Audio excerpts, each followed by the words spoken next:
Estamos, hermanos, estudiando la carta a los romanos, el evangelio,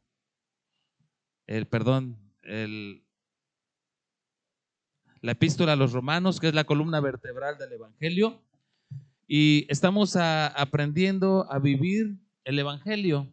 Y el tema de hoy, hermanos, lo he titulado Una vida cristiana con sentido.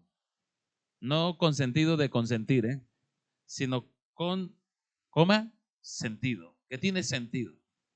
Una vida cristiana con sentido. Y vamos a ver Romanos capítulo 12, versículo 1. Se lo voy a leer en dos versiones distintas, hermanos, este versículo, Romanos 12, 1. Se lo leo primero en palabra de Dios para todos.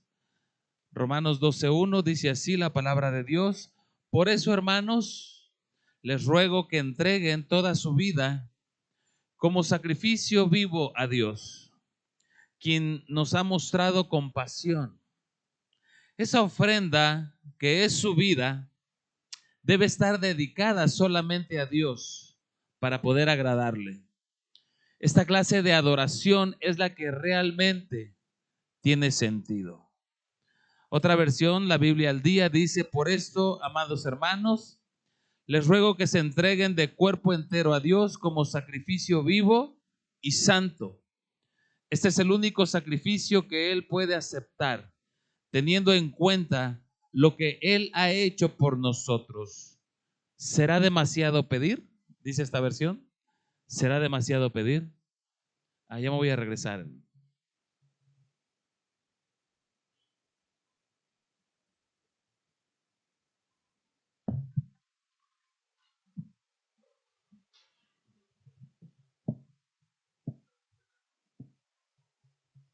Sí.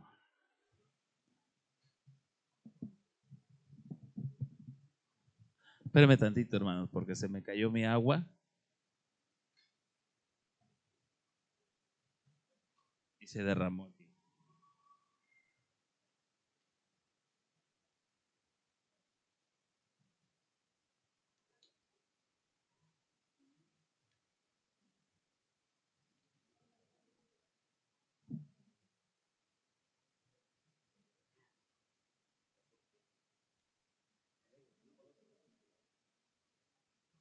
Sirve que estoy fresco aquí, ¿eh? Miren, hermanos, como introducción, quiero decirle que cuando Jesús predicó el evangelio en su ministerio terrenal, Él predicó el evangelio del arrepentimiento de los pecados y de una nueva vida en Cristo. Y en Mateo 28, 18, vaya conmigo ahí, por favor, en la escritura, Mateo 28, 18. Voy a darle lectura al 18 al 20. Jesús dijo estas palabras a sus discípulos y dice así la palabra de Dios. Y Jesús se acercó y les habló diciendo: toda potestad me es dada en el cielo y en la tierra. Ahí reconocemos, hermanos, la deidad de Jesús. Jesús tiene todo el poder. Y da esta ordenanza, este mandato, y dice: por tanto, id y haced discípulos a todas las naciones, bautizándolos en el nombre del Padre y del Hijo y del Espíritu Santo, enseñándoles que guarden todas las cosas que os he mandado, y he aquí yo estoy con vosotros todos los días hasta el fin del mundo. En la mente de nuestro Señor Jesucristo, hermanos, no cabía la idea de hacer simpatizantes. Hoy la iglesia de Cristo, hay hijos de Dios quienes se dejan discipular, pero también hay simpatizantes. ¿Qué es un simpatizante? Mire, un simpatizante, según el diccionario bíblico, hablando de la iglesia, es la persona que le gustan los cantos, simpatiza con las personas que asisten a la iglesia, hasta les llama hermanos. Le gustan las oraciones y hasta cierto punto, hermanos, comparte lo que dice la palabra de Dios. le gustan las oraciones que se hacen y también comparte las lecturas de la Escritura. Un simpatizante, hermanos, un simpatizante nunca le gusta ser confrontado por la palabra de Dios. Tampoco a un simpatizante no le gusta tener responsabilidades en la iglesia. Mucho menos ser partícipe activa o activo de las labores ministeriales. Estoy hablando del simpatizante, ¿eh? Le gustan los congresos, por la armonía que hay y por estar en comunidad con otros. Simpatiza con algunas reuniones que tienen que ver con escuchar, pero no participar. El simpatizante va a los días de reunión dominical y participa religiosamente en ellos, asistiendo regularmente. Se puede llegar a bautizar, para sentirse identificado.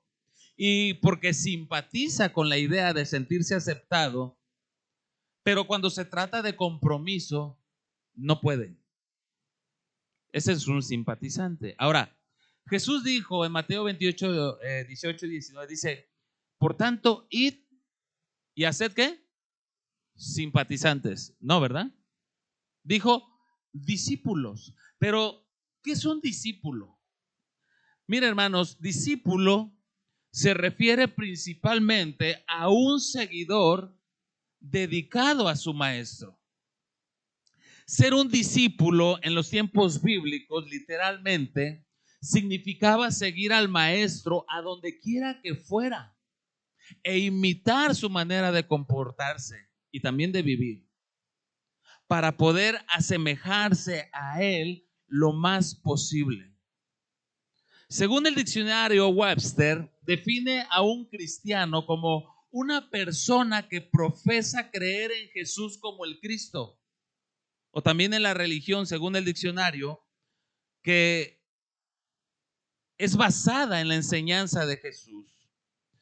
¿Dónde nació el nombre de cristianos? Mire, en Hechos 11:26, los seguidores de Jesucristo fueron llamados cristianos por primera vez en Antioquía, debido a que su comportamiento, su actividad y su forma de hablar fueron como los de Cristo, como los de su maestro.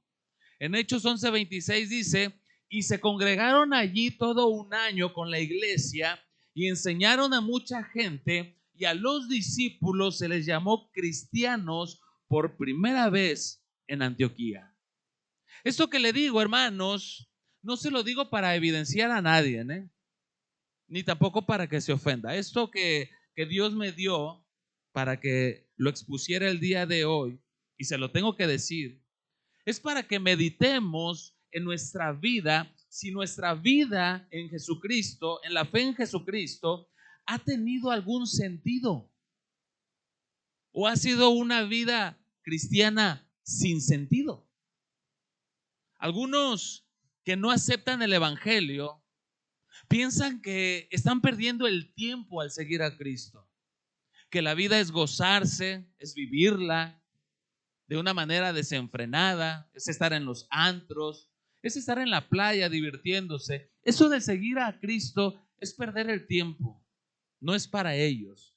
Pero para nosotros, hermanos, que conocemos el evangelio, nuestro Señor Jesucristo nos enseña cómo es que la vida de un verdadero cristiano cobra sentido al ser ejemplo para otros, y que sí se puede vivir obedeciendo al Señor. El apóstol Pablo en 2 de Corintios capítulo 13 versículo 5 le escribe a la iglesia de Corinto, y esto porque la iglesia, hermanos, había tenido cierta reputación o testimonio delante de la gente y de los hermanos. Era una iglesia que peleaba mucho, discutían entre ellos. Mire, si discutían en la iglesia, ¿ustedes creen que no discutían en su casa? Había muchos pleitos, había celos. 2 Corintios 13:5, dice el apóstol Pablo, y mire, esta palabra también es para nosotros, hermanos. Por cierto, ¿cuántos son cristianos aquí?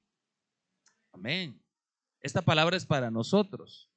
Dice así, examinaos a vosotros mismos si estáis en la fe. Probaos a vosotros mismos.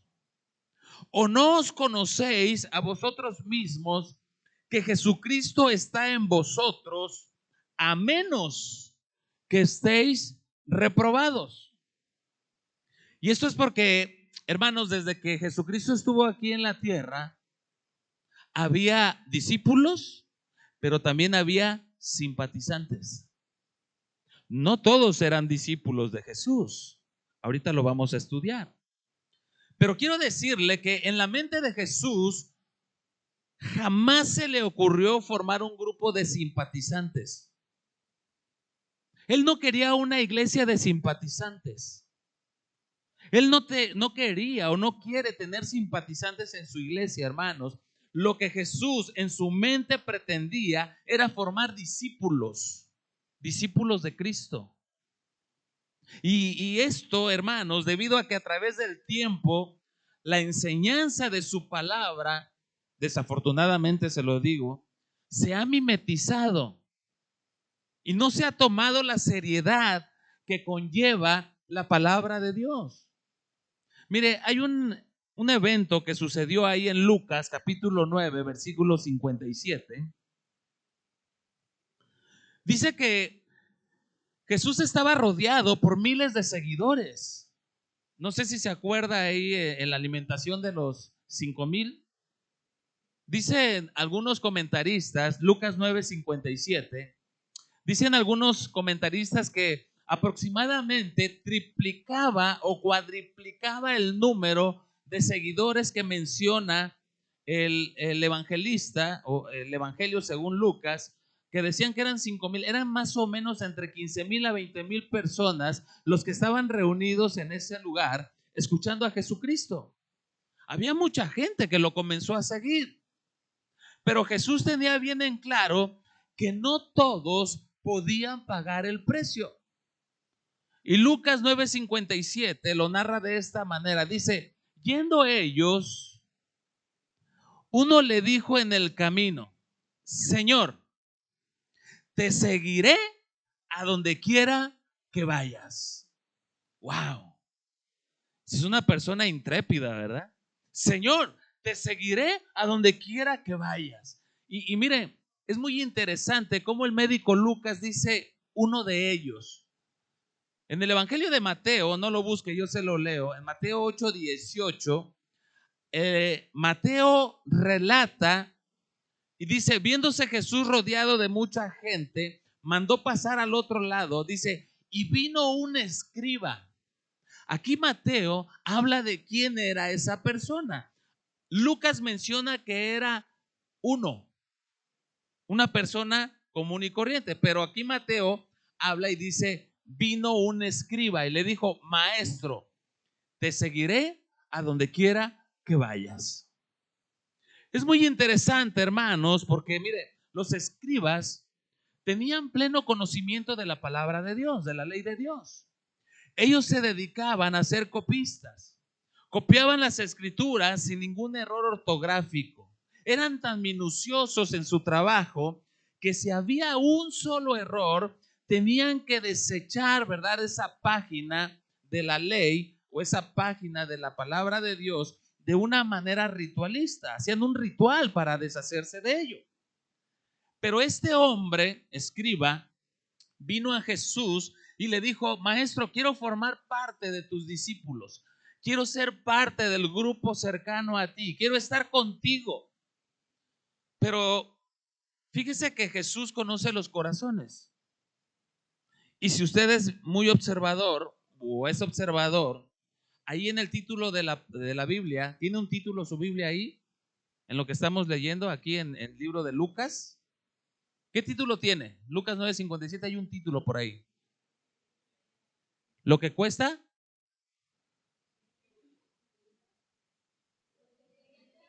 Los que querían seguir a Jesús. En Mateo dice lo que cuesta seguir a Jesús. Mateo 8:18. Y mire, hay un costo, hermanos, por seguir a Cristo. Aquel que verdaderamente quiera seguirlo, como su discípulo tiene un costo. No cualquiera puede seguir a Cristo, solamente aquellos que pagan el costo. Por eso no cualquiera puede ser su discípulo. Este hombre, escriba, tenía un oficio muy reconocido, pero al acercarse a Jesús y decirle: maestro, quiero ser parte de tus discípulos, permíteme ir contigo, yo te seguiré a donde quiera que tú vayas. Y Jesús lo volteó a ver, ¿verdad? Y lo reconoció, un escriba, y le dice estas palabras. Ahí estamos ahorita en el 9:58 de Lucas. ¿Sí lo tiene ahí, hermanos? Dice: Jesús le dijo: las zorras tienen guaridas y las aves de los cielos tienen nidos, mas el Hijo del Hombre no tiene dónde recostar la cabeza. Y aquí podemos echar abajo, hermanos, esa doctrina de la prosperidad. Esa doctrina donde dice que Dios te quiere hacer rico. Si Jesús está diciendo que no tenía un lugar donde dormir, donde estar, no tenía un hogar, una vivienda, y usted me puede decir: bueno, pero Jesús no era pobre, no era una persona limosnera, ¿verdad? Jesús era Dios. Sí, pero Jesús vino a vivir en este mundo de una manera muy precaria, ¿eh? Él no se dio lujos.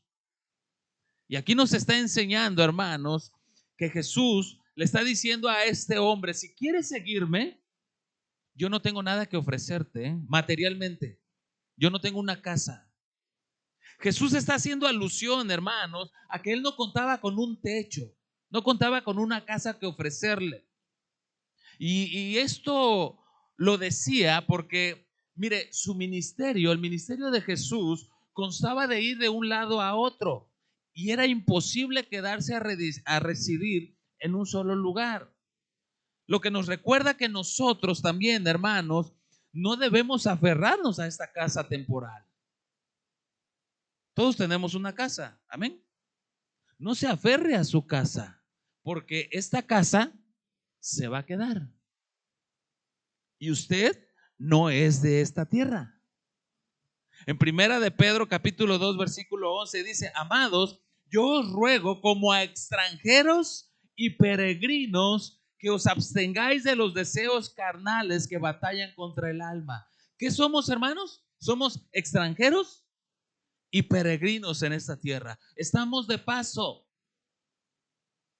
En Hebreos 11:13 dice: conforme a la fe murieron todos estos sin haber recibido lo prometido, sino mirándolo de lejos, refiriéndose a Cristo, y creyéndolo y saludándolo y confesando que eran extranjeros y peregrinos sobre la tierra.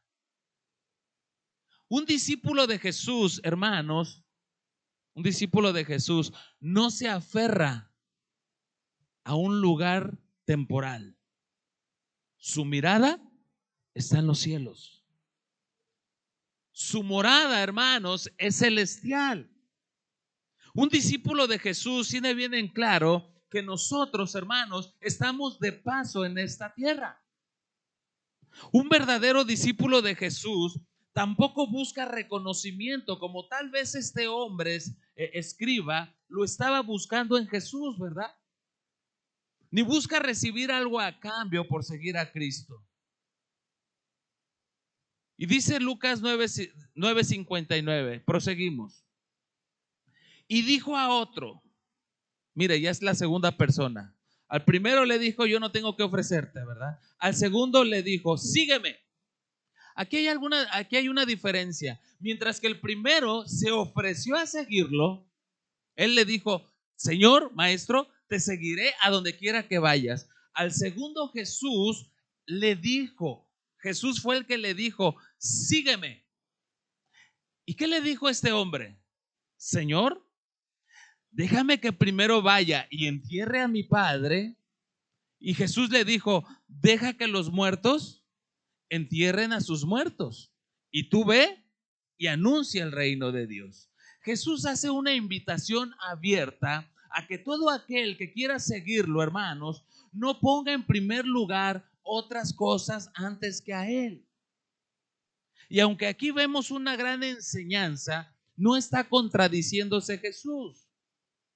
Hay un mandamiento que dice: amarás, honrarás a tu padre. ¿Y hasta cuándo los tenemos que honrar, hermanos? Hasta la muerte. Aquí no se contradice Jesús al decirle: mira, deja a tus padres, abandónalos, ¿verdad? Porque pues te estoy diciendo que me sigas. No le está diciendo eso. Le está diciendo que su prioridad debe de ser Jesucristo. En Mateo 10:37, no lo busque, yo se lo leo, dice: el que ama a padre o madre más que a mí, dijo Jesús, no es digno de mí. El que ama a hijo o hija más que a mí, no es digno de mí. Un verdadero discípulo de Jesús, hermanos, no pone en primer lugar absolutamente nada que no sea Cristo. ¿Cuántos dicen amén? Ahora, nuestro Señor Jesucristo, hermanos, jamás nos dice que no amemos a nuestros padres. Nuestro Señor Jesucristo no nos está diciendo que no amemos a nuestra esposa, a nuestros hijos, sino que nos está dando un orden de prioridad. El verdadero discípulo de Cristo va a amar a Dios en primer lugar, siempre. Diga conmigo: siempre. Usted tiene que amar a Dios por encima de todas las cosas. ¿Cuántos dicen amén? Esa es la prioridad. Eso es lo que tenemos que tener en mente y lo que tenemos que tener bien en claro en nuestras vidas como discípulos de Cristo. Ahora, si meditamos en lo que este hombre, ¿verdad?, le respondió a Jesús, yo le preguntaría: ¿este hombre tenía muertos a sus padres? Claro que no. O tenía que ir a hacer la fosa, cavar la fosa, hacer el sepulcro porque ya los iba a enterrar. No. Lo que le estaba diciendo a Jesús es: mira, Jesús, espérame un tiempo. Deja que mis padres se mueran y ya que mueran, te sigo. Esa es la respuesta que le estaba dando este hombre. Por supuesto, hermanos, que cuando Jesús nos llama a ser discípulos, cuando Jesús nos llama a cada uno de nosotros, es para que dejemos absolutamente todo lo que nos agrada y lo que nos gusta por seguirlo. Eso es lo que está diciendo aquí. En el 61 seguimos. Entonces también dijo otro, aquí es otro discípulo u otra persona que quiere ser discípulo. Dice: te seguiré, Señor, pero déjame que me despida primero de los que están en mi casa. ¿Y qué le respondió Jesús? Ninguno que poniendo su mano en el arado mira hacia atrás es apto para el reino de Dios. ¿Qué está enseñándonos Jesús aquí, hermanos? Bueno, allá en los tiempos bíblicos, la persona que se dedicaba a la agricultura no eran como ahora, hermanos, que tienen tractores, tienen hasta GPS, ¿verdad? O tienen no sé, aparatos de medición. No, anteriormente usaban animales de carga, les amarraban, ¿verdad?, una yunta y araban el campo con unas lancetas, ¿verdad?, donde iban abriendo la tierra. Entonces, esta persona que se ponía a arar la tierra, el agricultor, tenía que estar mirando fijamente hacia adelante. Tenía que tener un punto de referencia para que cuando pasara el arado, hermanos, las líneas fueran rectas. No tenía que voltear ni a la derecha ni a la izquierda, ¿verdad? Ni mucho menos para atrás, porque corría el riesgo de que esas líneas ya no fueran rectas. Entonces Jesús le está diciendo: mira, joven, tú quieres seguirme, pero primero quieres irte a despedir de los de tu casa. Aquí hay un peligro. ¿Qué nos enseña Jesús aquí, hermanos? Esta persona le estaba diciendo en otras palabras: mira, Jesús, yo quiero que me permitas, antes de seguirte, me dejes ir a ver mi familia, mis amigos, mi trabajo, mis posesiones, que primero yo haga mis negocios, me despida de ellos, esté un tiempo con ellos y después te seguiré. Y aquí corre peligro la persona que ha decidido hacer eso. ¿Por qué? Porque se aparta de todo aquello que puede alejarlo de las cosas de Dios. Mire, una persona dijo: joven, cuando estés pensando en dejar al mundo, ten miedo de estas despedidas. Han sido la ruina de cientos de personas esperanzadas. Han sido casi persuadidas, pero se han acercado a sus viejos compañeros para darles el último beso y el último apretón de manos. Y ya no hemos sabido nada de ellos. ¿Qué está tratando de decir esto? Bueno, la persona que hace esto, hermanos, corre el riesgo de ya no regresar. Va y se despide y está con sus amigos, está con sus amistades y pues dice: no, aquí estoy bien. Mejor no regreso, ¿verdad? Allá Jesús más adelante. Mire, cuando era joven, más joven, yo recibí a Cristo a los 11 años. Después, hermanos, pues no viví una vida grata delante de Dios. Me iba al mundo, me iba a las fiestas, me iba a la discoteca y hasta los 19 años fue que verdaderamente yo recibí el Evangelio y recibí a Cristo en mi corazón, porque mi vida empezó a transformarse. Entonces, hermanos, todo ese tiempo que yo iba a esos lugares, mi corazón, ¿verdad? Pues estaba contento, estaba gozoso, entre comillas, y no me acordaba de Cristo. Y cuando las personas se me acercaban y me decían: ¿tú eres cristiano? Eso sí, nunca dije que no era cristiano. Siempre decía: sí, soy cristiano. Y me decían: estás perdiendo el tiempo. Tú estás perdiendo el tiempo en esas cosas. Mejor vive tu vida. Eres joven, tienes un buen trabajo, tienes carro, ¿verdad? Vive tu vida. Eso de seguir a Cristo, eso de meterse a una iglesia, de meterse a una religión, es una pérdida de tiempo. Y yo no lo entendía, hermanos, hasta que Dios me habló a través de su palabra. Y cuando habla de que Jesucristo lo que quiere son discípulos. Jesús no quiere simpatizantes. Desafortunadamente la iglesia, hermanos, está llena de simpatizantes. Hay personas que no quieren compromiso con Dios. Hay personas que sí van a la iglesia de vez en cuando, les gusta asistir, pero no se involucran en la obra de Jesucristo. A lo mejor usted dirá: bueno, pastor, pero yo no soy llamado. Yo no he sido llamado a la obra. Pues sí, pero la iglesia, hermanos, no es solamente los ministerios, ¿verdad? También hay muchas cosas que hacer. Si ve a estos hermanos que están de rojo, cada vez que se acerque a ellos, le voy a pedir un favor: dele las gracias. Ellos son los que sirven en la iglesia, los que atienden todo para que esté correcto y esté bien. Y la verdad son de bendición, son una bendición, porque ellos han decidido dejar las cosas que tienen que hacer para servir a Cristo. Es precisamente eso es lo que Dios quiere para cada uno de nosotros. Dios no ha llamado a simpatizantes.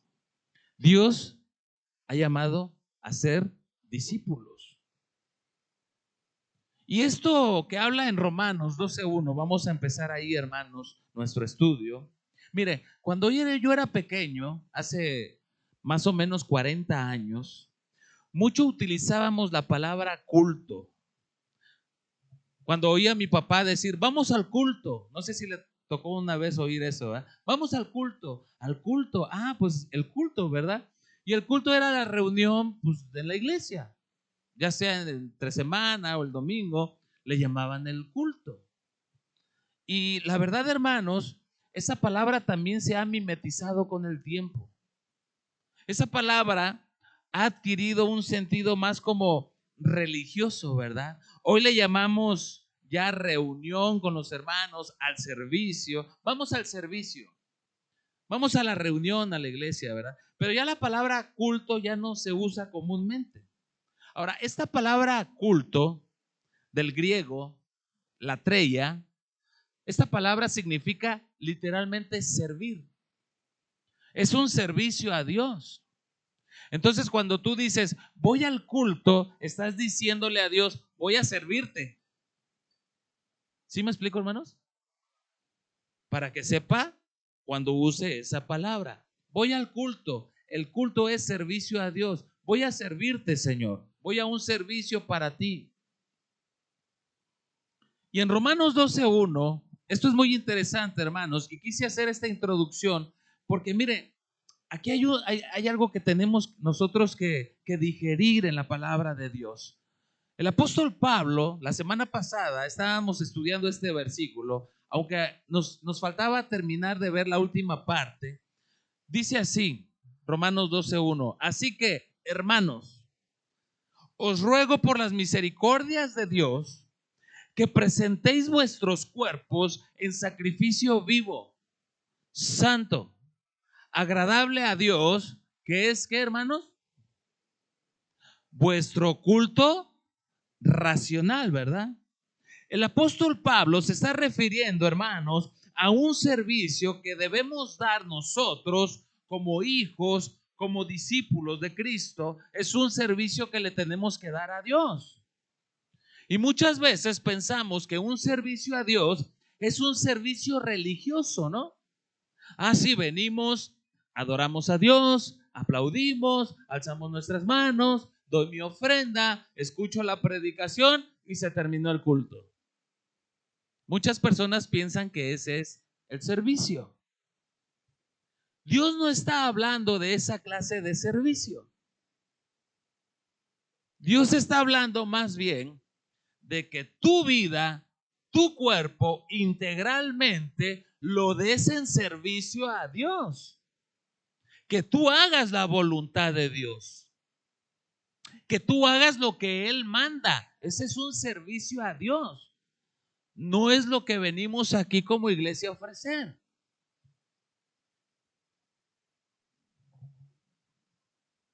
El apóstol se está refiriendo a un servicio que debemos dar a Dios, hermanos, y este debe de ser presentando nuestros cuerpos al altar de Dios como un sacrificio vivo, un sacrificio santo que le agrade al Señor.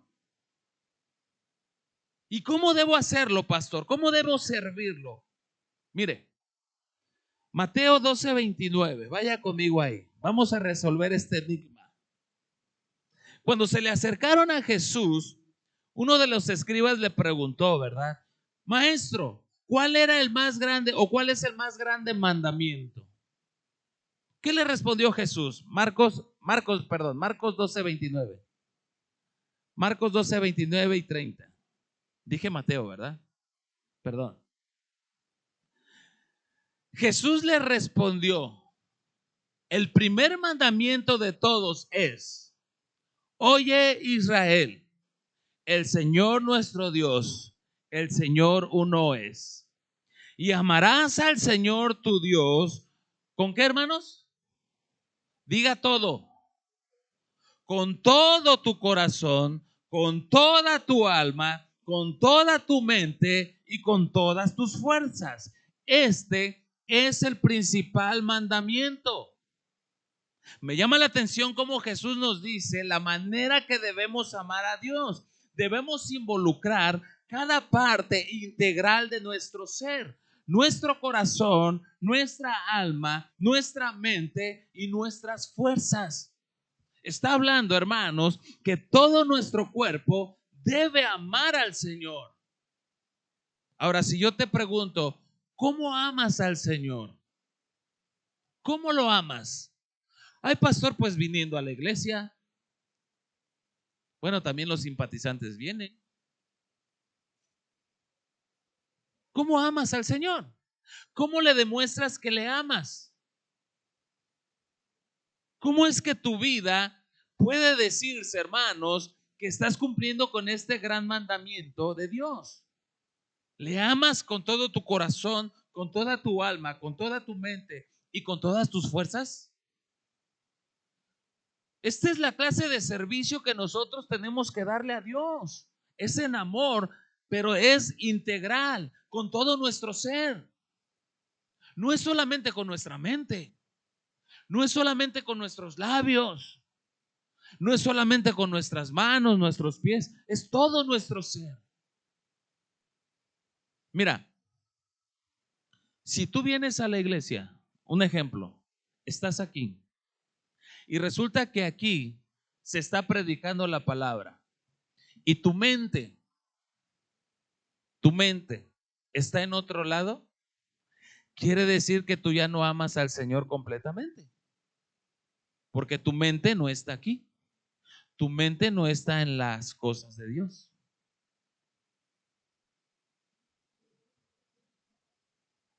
Tiene que estar involucrado absolutamente todo, hermanos. Mire, yo sé que el calor está fuertísimo y que todo esto que está pasando, hermanos, créalo, son cosas que van a venir de mal en peor, ¿eh? Así que no nos desesperemos y pensemos mejor que la venida de nuestro Señor Jesucristo está cada vez más próxima. Esto que está ocurriendo, hermanos, no es casualidad. Pero aquí lo interesante y que quiero comentarle es que los primeros discípulos entendían perfectamente bien a lo que se refería nuestro Señor Jesucristo. Que pasara lo que pasara, ellos se tenían que mantener firmes como seguidores de Jesús. Y Pablo dice que no solo debemos darle en servicio a Dios parte de nuestro ser. El culto a Dios, hermanos, lo involucra todo. Nuestro corazón, nuestra alma, nuestra mente, pero también nuestras fuerzas. Debemos darnos a Dios completamente, sin reservas ni condiciones. Cuando tú le dices a Dios que lo amas, pero le pones condiciones, no lo amas, porque no lo pones en primer lugar. Si tú dices que le sirves a Dios, pero no lo haces a su manera, no lo amas. No lo amas con todas tus fuerzas, con todo tu ser. Miren, hermanos, hay historiadores que hablan de acuerdo a lo que vivieron los primeros cristianos del primer siglo. Hablan, hermanos, de cómo la iglesia de Jesucristo padeció por el evangelio y que aún con sus propias vidas ellos pagaron el precio de seguir a Cristo. Hubo una persecución tan grande y tan fuerte en los tiempos bíblicos, en los tiempos de Nerón, principalmente, porque fue Nerón el mayor perseguidor de la iglesia, que mataba a los cristianos de una manera atroz. Y yo me pregunto, ¿qué ha pasado? ¿Qué ha pasado con la iglesia? ¿Qué ha pasado con el cristianismo? ¿Qué ha pasado con la fe en nuestro Señor Jesucristo de aquel entonces con ahora? Porque antes un discípulo de Jesús daba su vida aún siendo quemado o devorado por las bestias, y hoy, hermanos, el discípulo de Cristo se queja de todo.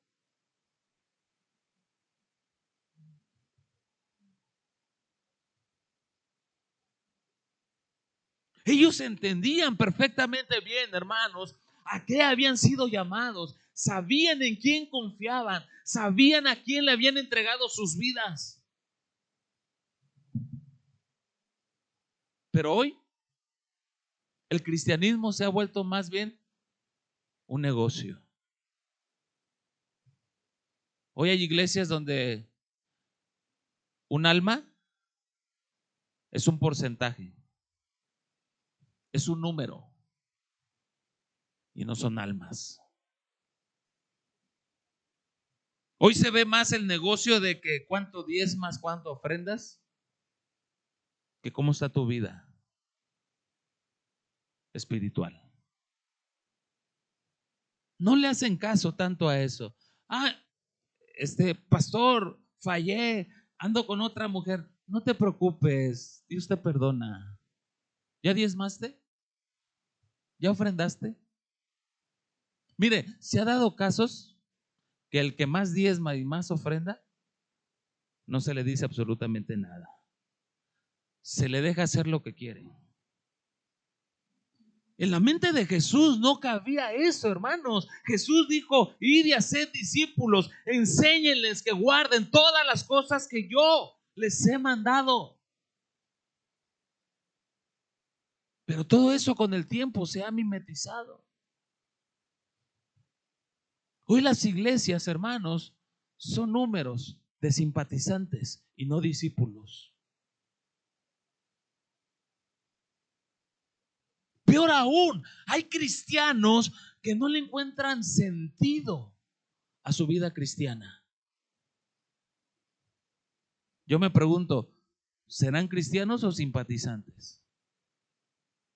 Un discípulo de Jesús está dispuesto, hermanos, no solo a seguirlo, sino a imitarlo, imitar a su maestro. Hace rato estábamos hablando, ¿verdad?, en el discipulado, que Jesús vino a este mundo para cumplir propósitos. Mire, Jesús vino aquí a este mundo, hermanos, para mostrarnos al Padre. Pero también uno de los propósitos por el cual Jesús vino fue para ser nuestro más grande ejemplo de vida. Y que nosotros, sus discípulos, tenemos que seguir sus pisadas. ¿No dice eso la Biblia, hermanos? La pregunta es, ¿lo estamos haciendo?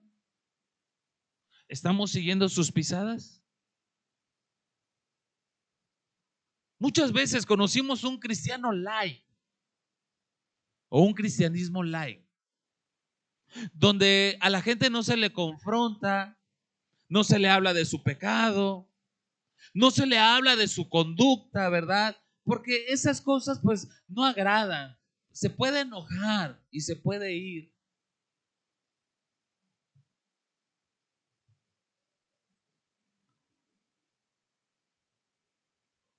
Mire, hoy le dicen a uno cristiano porque va religiosamente a la iglesia: ay, eres un cristiano, que vas a la iglesia, ¿verdad?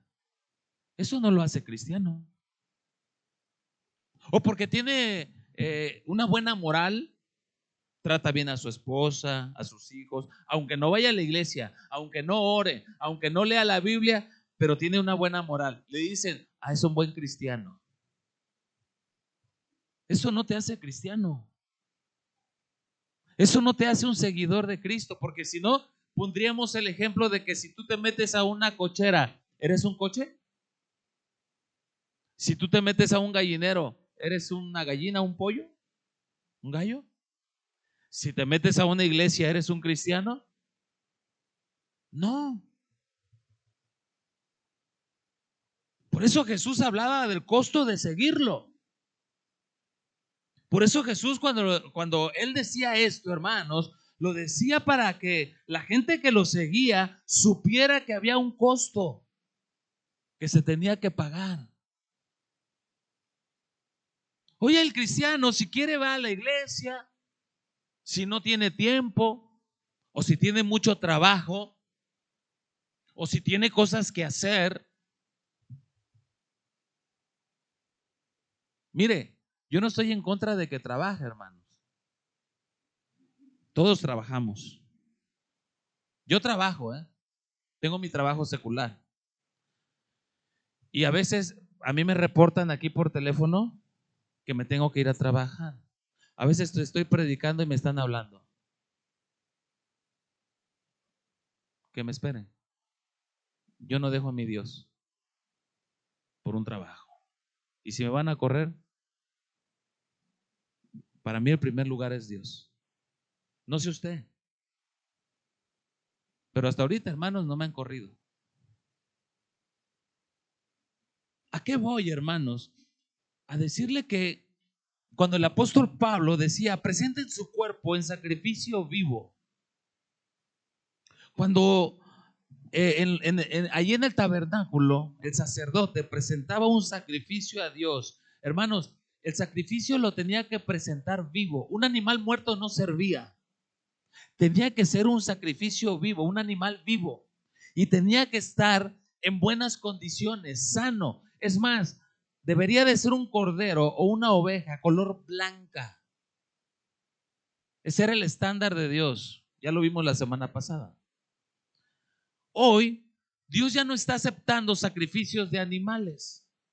Hoy lo que Dios pide, hermanos, que nosotros, nuestras vidas, nuestro ser integralmente, nuestro cuerpo, nuestra alma, nuestro espíritu, sea entregado a Dios como un sacrificio vivo, pero también dice santo, agradable a Dios. Estos son los requerimientos que Dios pide para poder recibir en servicio ese sacrificio. Tu vida y mi vida, hermanos, tiene que agradarle a Dios. No podemos ofrecerle cualquier cosa.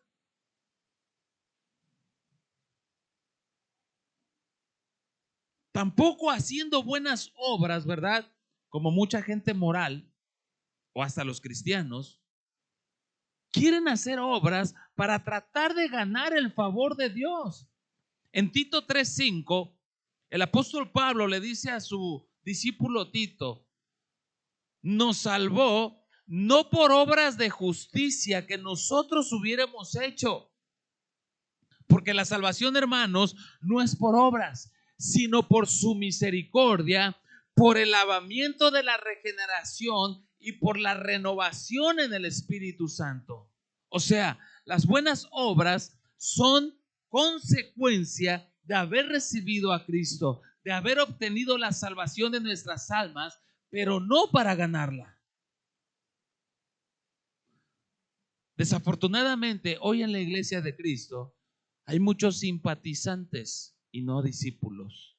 Y tratan de hacer obras para ganarse el favor de Dios y no por agradecimiento de lo que Dios ha hecho en sus vidas. Y eso no está bien, hermanos. En Lucas 14:25, mire, esta escena me encanta. Es una escena muy gráfica. Aunque no estuve ahí, pero yo me lo imagino a nuestro Señor Jesucristo. Y eso que dijo debe impactar nuestras vidas. Tiene un significado muy profundo, hermanos, que solo lo podemos entender cuando vemos a Cristo llevar todos nuestros pecados cargando en la cruz del Calvario. Mire, use su imaginación. Dice Lucas 14:25, ¿ya lo tiene? Dice, grandes multitudes iban con él. ¿Con quién iban? Ahora, imagínense a Jesús, hermanos. Él iba caminando. Y dice, grandes multitudes iban con él. Escucha la narración porque eso es lo que dice. Dice, grandes multitudes iban con él y Jesús iba caminando. Y dice, y volviéndose a la gente, o sea, él iba caminando y volviéndose, les dijo, si alguno viene a mí y no aborrece, ahora ya lo explicamos esto, hermanos, aborrecer no es odiar, es amar menos. Si alguno viene a mí y no ama menos a su padre, a su madre, a su mujer, a sus hijos, a sus hermanos, a sus hermanas, aún también su propia vida, ¿qué dice? ¿Tú quieres ser discípulo de Cristo? ¿En verdad quieres ser discípulo de Jesús? ¿Sí o no? Contésteme, hermano. Es que tiene un costo, ¿eh? Mire el costo que tiene.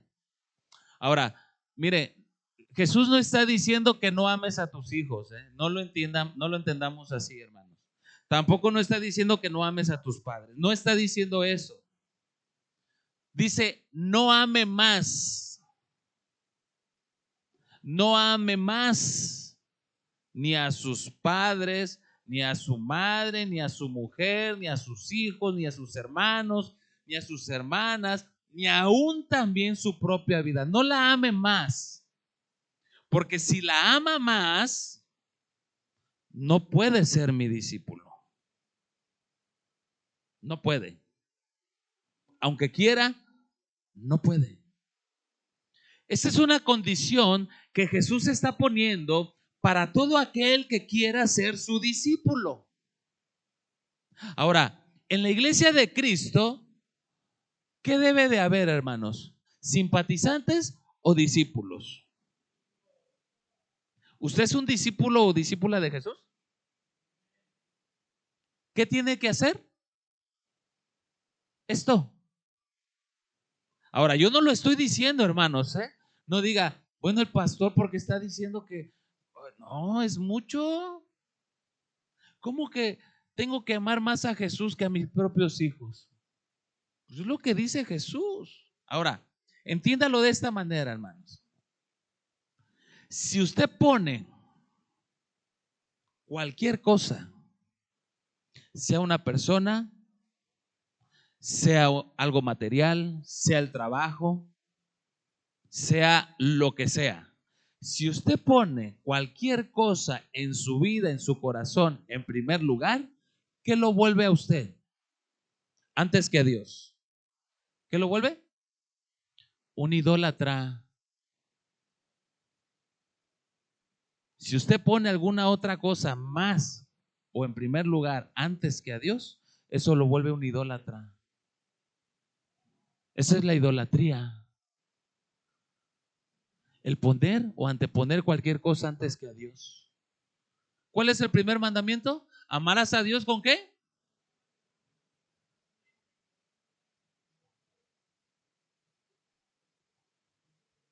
Y Jesús dice, si tú amas más cualquier cosa antes que a mí, no puedes ser mi discípulo. Y mire el 27, peor tantito, ¿eh? Mire lo que dice el 27. Y el que no lleva su cruz y viene en pos de mí, no puede ser mi discípulo. Ahí está la segunda. ¿Ya vio la segunda condición? La primera es no ponga o anteponga ninguna otra cosa antes que a Dios. Segundo, tome su cruz y siga a Cristo. Ahora, eso de tomar la cruz, hermanos, tiene un significado. Aquí en el contexto histórico, la cruz era una herramienta de tortura. La cruz, hermanos, era un símbolo de muerte. Si una persona cargaba una cruz, era una persona rea de muerte. Era una persona que iba directamente a su tumba, a su muerte. Eso era la persona que cargaba una cruz. Entonces, Jesús está usando, hermanos, esta figura o esta imagen para decir que aquel que quiera ser discípulo de Cristo tiene que morir primero a sí mismo. ¿Qué es morir a sí mismo? ¿Qué es dejar o morir a uno mismo? Es dejar de hacer lo que a mí me gusta, lo que a mí me agrada, para hacer la voluntad de Dios. Eso significa llevar la cruz. Significa, hermanos, que tú tienes que hacer la voluntad de Dios antes que tu voluntad. Y hoy, hermanos, en la iglesia, mucha gente hace su voluntad y no la voluntad de Dios. No puedes ser discípulo de Cristo. No puedes. Si no tomas tu cruz y sigues a Cristo, no puedes ser discípulo de Jesús. Y no lo digo yo, lo dice Cristo.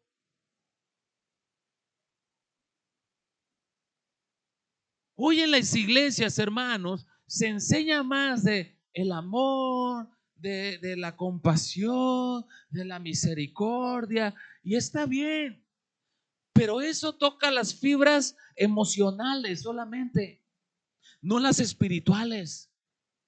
Dios está tratando, hermanos, de llegar a nuestro espíritu para que nuestra vida sea transformada, no las emociones. Mucha gente sigue a Cristo por emoción. Mucha gente viene a la iglesia solo por una emoción, por el momento, después se olvida y no es un discípulo de Cristo. Es más, no puedes ser discípulo de Jesús si tú haces tu voluntad antes que la voluntad de Dios. No puedes ser discípulo de Cristo.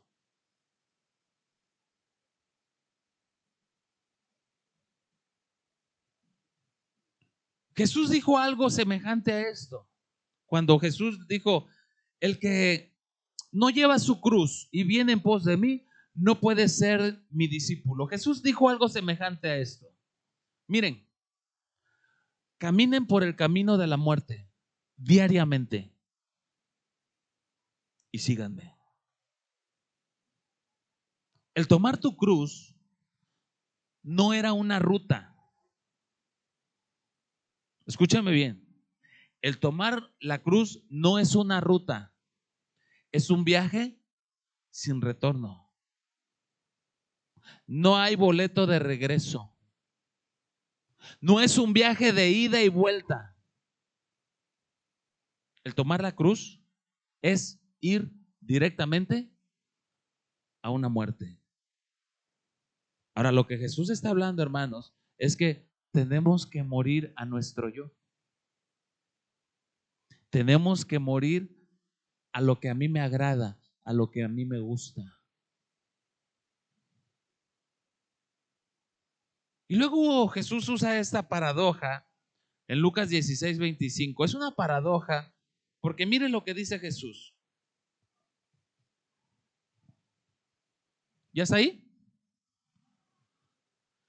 Por cierto, hermano, se me olvidaba. La hermana Estela trajo agua de Jamaica por si quieren tomar agua fresca de Jamaica, ¿eh? Pero no vayan a correr ahorita, ¿eh? Váyanse despacio, uno por uno. Sí, va a decir, vámonos todos. Mire la paradoja que dijo Jesús en Lucas 16:25. Porque todo el que quiera salvar su vida, a ver, contésteme. Porque todo aquel que quiera salvar su vida, la perderá. Y todo el que pierda su vida por causa de mí, dijo Cristo. Lucas 16:25. ¿No es? A ver. Perdón, hermanos. Me equivoqué. A ver, espérenme. Ahorita le doy la cita.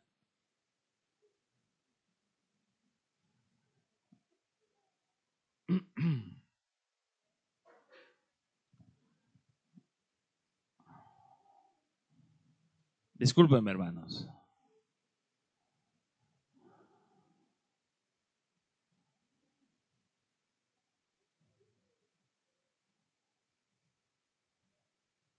Oh. Algo hice mal.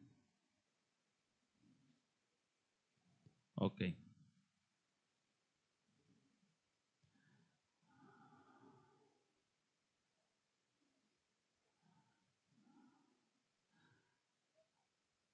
Es Mateo 16:25. Pero espérame. No. Estamos en Lucas, perdón. Es Lucas 9:24.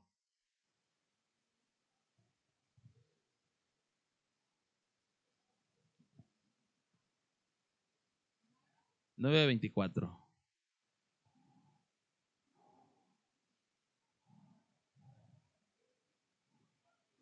Sí es verdad. Sí. Bueno, perdón. Dice, porque todo el que quiera salvar su vida. A ver, eso es una paradoja, hermanos. ¿Qué es una paradoja? Es algo que no, no tiene lógica, ¿no? O sea, ¿cómo que el que quiera salvar su vida la perderá? Y todo el que pierda su vida por causa de Cristo la hallará. Mire, en otras palabras, si tú crees que estás perdiendo tu tiempo, si tú crees que estás perdiendo tu vida o parte de tu vida al seguir a Cristo, al tratar de vivir la vida cristiana como Dios nos ordena, y estás tratando de salvar ese tiempo para vivirlo, para vivir tu vida realmente, ¿verdad? Realmente, hermanos, la estás perdiendo. Porque estás viviendo una vida sin sentido, una vida sin rumbo. Bueno, sí lleva un rumbo, ¿verdad? Aquel que no tenga a Cristo, ¿sí sabe cuál va a ser su fin? El infierno. Porque ahí lo dice en la Biblia, ¿verdad? Entonces, cuando el verdadero discípulo de Jesús quiere que su vida cristiana tenga sentido, hermanos, va a vivir como su maestro. Va a andar como Jesús anduvo. Lo va a imitar. Y mira, hermanos, no es fácil, pero tampoco imposible. Es algo que nosotros, hermanos, tenemos que hacer como discípulos de Cristo. Y si Jesús lo dijo, lo tenemos que hacer porque sí es posible. Y hay un galardón. Mire, en Apocalipsis 3:5, hermanos, vaya conmigo ahí. El apóstol Juan escribe,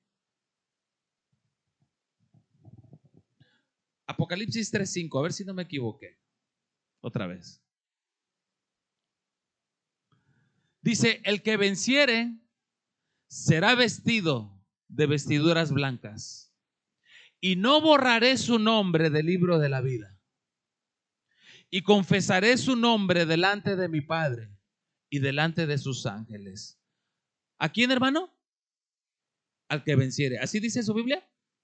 ¿Sí estoy bien? Se lo vuelvo a leer. El que venciere será vestido de vestiduras blancas, y no borraré su nombre del libro de la vida, y confesaré su nombre delante de mi Padre y delante de sus ángeles. ¿A qué se refiere entonces, hermanos, cuando dice que el que pierda su vida por causa de Cristo la hallará? A esto, al que venciere. ¿Y a quién tenemos que vencer? Primera de Juan 5:3. Mire, la Biblia se defiende sola, ¿eh? Y aquí vamos a ver la respuesta. Primera de Juan 5:3. El mismo escritor del libro de Apocalipsis, en Primera de Juan, que es Juan, dice esto. Primera de Juan 5:3. ¿Ya lo tiene? Dice, pues este es el amor a Dios. ¿Cuál es el amor a Dios, hermanos? Cuando obedecemos, que guardemos sus mandamientos. Y sus mandamientos no son gravosos. Dice, porque todo lo que es nacido de Dios, ¿qué vence? Entonces, si tú vences al mundo y el que venciere será vestido de vestiduras blancas, está hablando, hermanos, que si tú como discípulo de Cristo vences al mundo, vas a ser declarado vencedor. Jesús te va a vestir de ropas blancas, no va a borrar tu nombre del libro de la vida y aún así también te va a confesar tu nombre delante de Dios y de sus ángeles. Eso es hallar la vida. Porque todo lo que es nacido de Dios vence al mundo. Y esta es la victoria que ha vencido al mundo, nuestra fe. Luego pregunta, ¿quién es el que vence al mundo sino el que cree que Jesús es el Hijo de Dios? Entonces, hermanos, Jesús nos está diciendo que nuestro servicio a Dios, nuestro culto racional, debe de ser un sacrificio continuo. No solamente los domingos, no solamente los miércoles. Es un sacrificio continuo, día a día, presentándonos delante de Dios, hermanos, pero integralmente dice que debe de ser con toda nuestra mente, con todo nuestro corazón, con todo nuestro espíritu, con todas nuestras fuerzas. Así debemos amarle al Señor. Y así debemos presentarnos delante de Él. Es un sacrificio vivo, pero también es santo. ¿Sabía que Dios no acepta cualquier cosa? ¿Sabía o no lo sabía? Y quiero decirle esto, hermanos. Jesús no acepta sobras. Dios no acepta sobras. Él no es limosnero. Él lo quiere todo. Y si te vas a entregar a Jesús completamente, solamente de esa manera Dios lo acepta. No las obras. No le des la sobra de tu tiempo. No le des la sobra de tu dinero. No le des la sobra de tu oración. No le des la sobra de tu comunión con Dios. Dios no quiere sobras. Es más, Dios no lo acepta, hermanos. Dios quiere todo.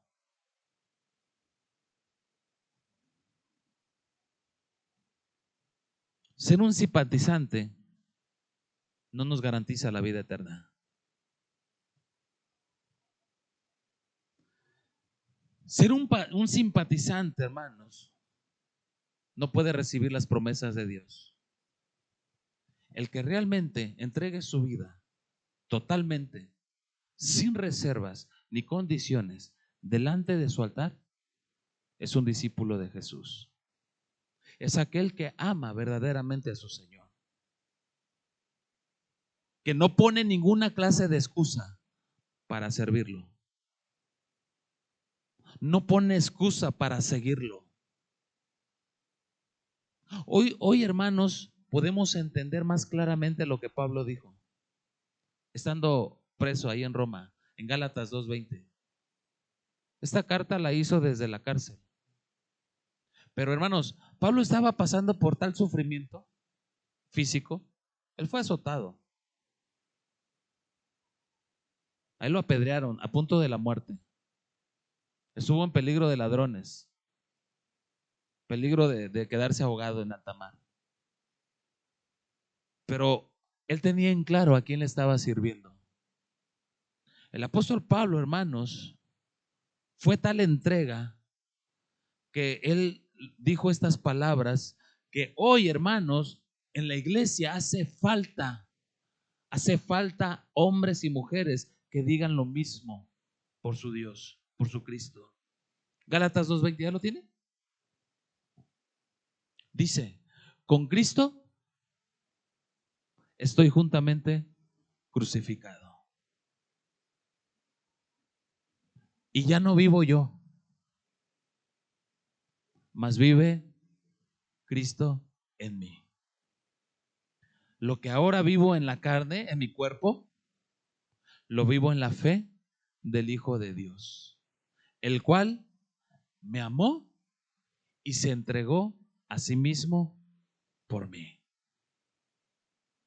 En otras palabras, hermanos, Pablo estaba diciendo, mi vida ya no me pertenece. Mi vida fue comprada por precio de sangre. Ahora le pertenece a Cristo. Pero yo se la ofrezco voluntariamente como un sacrificio a Dios. ¿Ahora entiende las palabras en Romanos 12:1?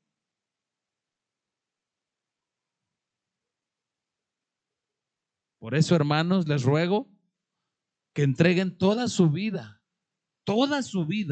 como sacrificio vivo a Dios, quien nos ha mostrado su compasión.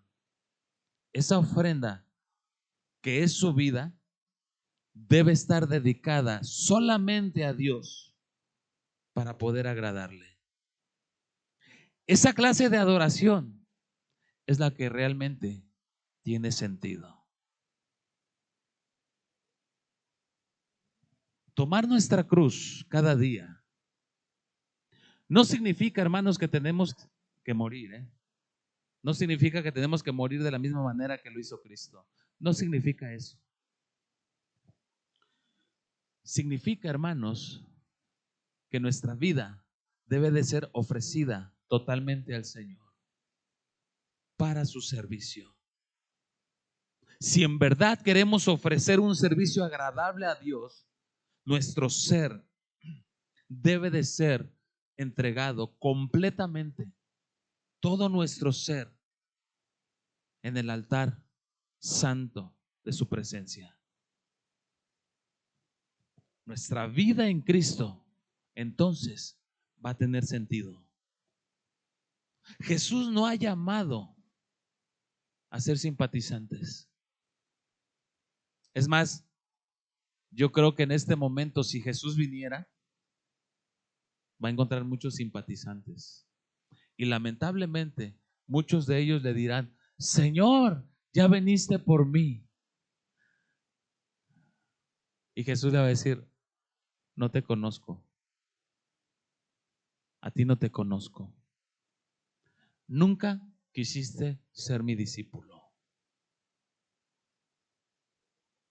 Si tú amas a Dios con toda tu alma, con toda tu mente y con todo tu corazón y con todas tus fuerzas, no va a ser difícil ofrecer tu cuerpo en sacrificio vivo, santo, que le agrade al Señor, como un servicio racional a nuestro Dios.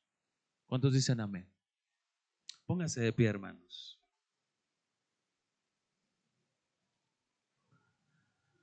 Doy gracias a Dios por sus vidas, porque a veces, hermanos, este calor, pues, híjole, la verdad que adormece. Yo me ando, ahí donde me ve, me ando durmiendo, hermano. Es el calor, ¿eh?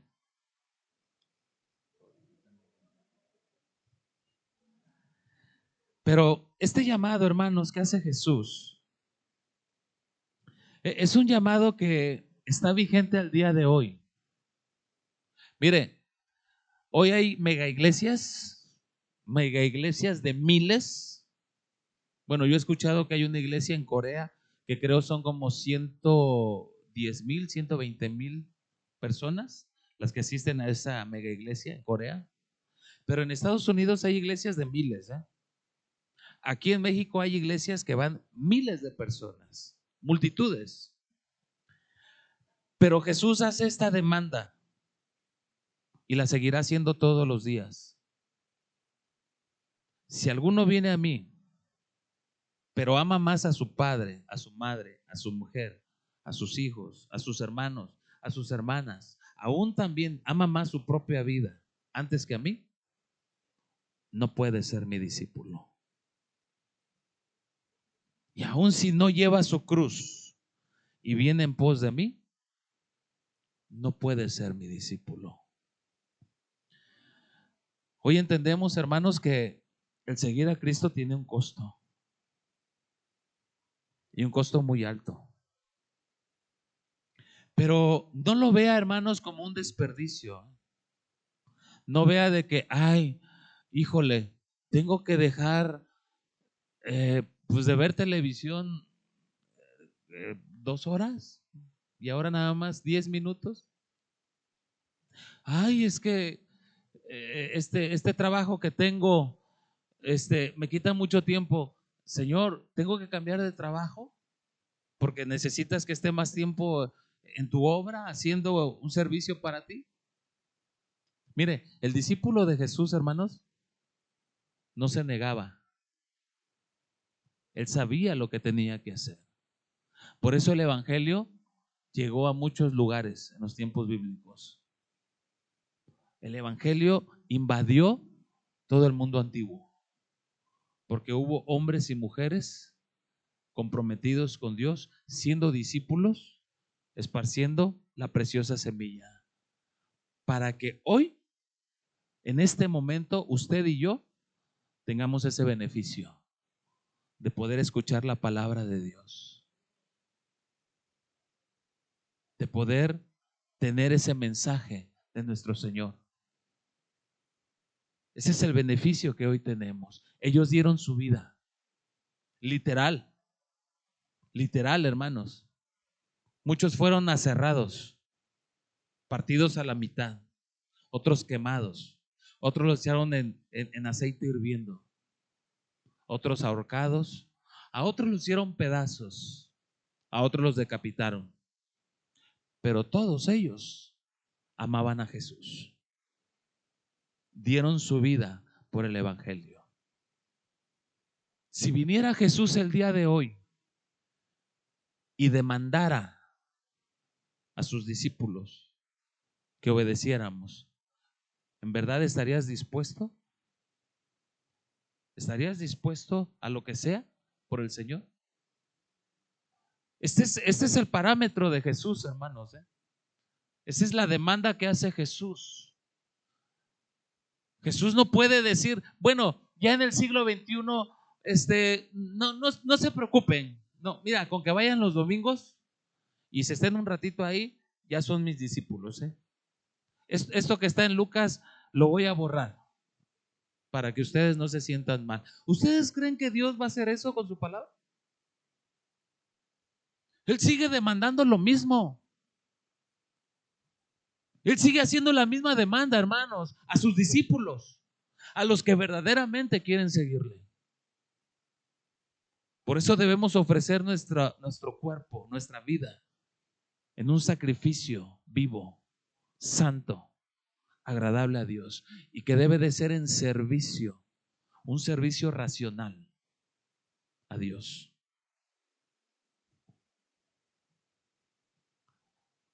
Antes de seguir avanzando con este libro de Romanos, en este capítulo, hermanos, Dios me dijo, no, enséñales esto, háblales esto, porque yo no quiero simpatizantes.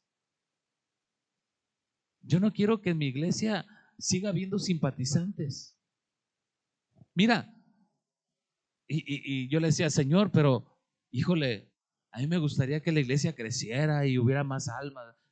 Jesús tuvo a 12 solamente, 12 discípulos, y uno era diablo, uno lo entregó. Y con 11 pudo transformar todo el mundo antiguo. ¿Qué cree que hará hoy Jesús si se levantan más de 11? Estamos viviendo los últimos tiempos, hermanos, indudablemente. Hoy, hasta el que no cree en Dios, tiene temor, tiene miedo. Más aún nosotros que conocemos lo que va a pasar. Seamos verdaderos discípulos de Cristo. Amén. Cierre sus ojos, por favor.